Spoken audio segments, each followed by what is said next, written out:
Hey guys, it's Jake with A.G. Russell Knives. I'm joined with our knife engineer, Mr. Phil Gibbs. Good to be here.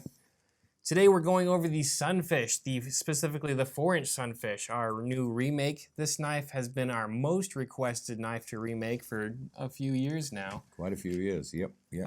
The original 2010 Sunfish was a very successful knife. AG was particularly proud of the way this one came out.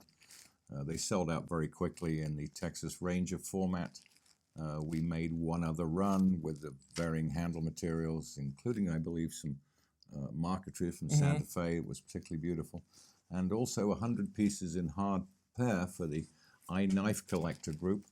And I've never seen any of these on the secondary market, so people, I think, enjoyed them. AG really wanted to make another Sunfish. Goldie wanted to make one, but did not want it as large and mandated that AG had to make it smaller. So AG agreed to make the handle smaller, but not the blade smaller. That gave us a few problems in engineering, but ultimately we did manage to achieve it. And as you can see, the new 4-inch Sunfish Lockback has almost got an identical size blade as its significantly larger brother. We achieved this by coming up with the A.G. Russell interrupted pivot system, which is in essence a method of splitting our midpin into 2 separate pivot systems and allowing the blade in the closed position to actually park in between them. And as you can see, as the blade closes, it actually cuts the pivot system in half. That enables us to achieve a full width blade, just about the same length as the original, and still keep the proportions of the handle smaller. This was achieved by the spring holder, lock bar, and the blade in this knife being cut out using a wire EDM. Most companies use wire EDMs to make the tools to make the knives. In this case, we use them to produce the components themselves, because we required the precision in order for these parts to produce the quality of knife that AG was trying to achieve. So it's way more expensive to do it that way. It is significantly more expensive, yes. We also, of course, included the AG Russell striker pin. Again, this prevents the blade from ever going too far closed, and another tool enabling us to maximize the width of the blade. And the lock bar itself is milled out. Yes, completely milled out. The blade edge actually resides inside the lock bar in the knife.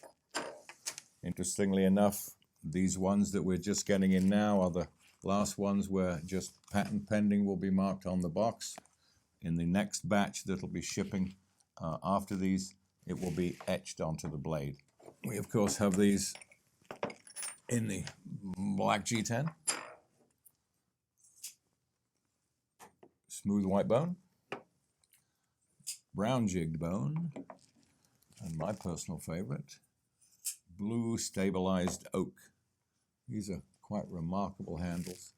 This is a stabilized and dyed oak product, and every one is unique and, in my opinion, really quite stunning. Absolutely gorgeous.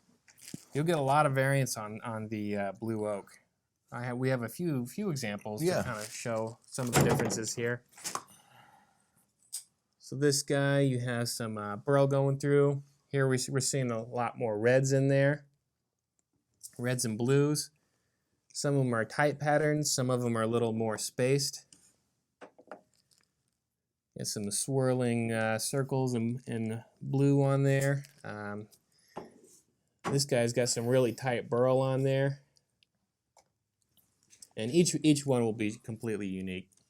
I'll be getting one of those and probably the G10. I'm going to grab one of each of those. I like the brown jig bone. I just like the traditional. It's classic. Classic, yep. Well, guys, that is the 4-inch Sunfish. Thanks for watching. As always, let us know what you think in the comments. And let me know which A.G. Russell knife you want us to overview next. I got a lot to go over, and whichever one's most requested is the one we'll start recording next and get that on the list.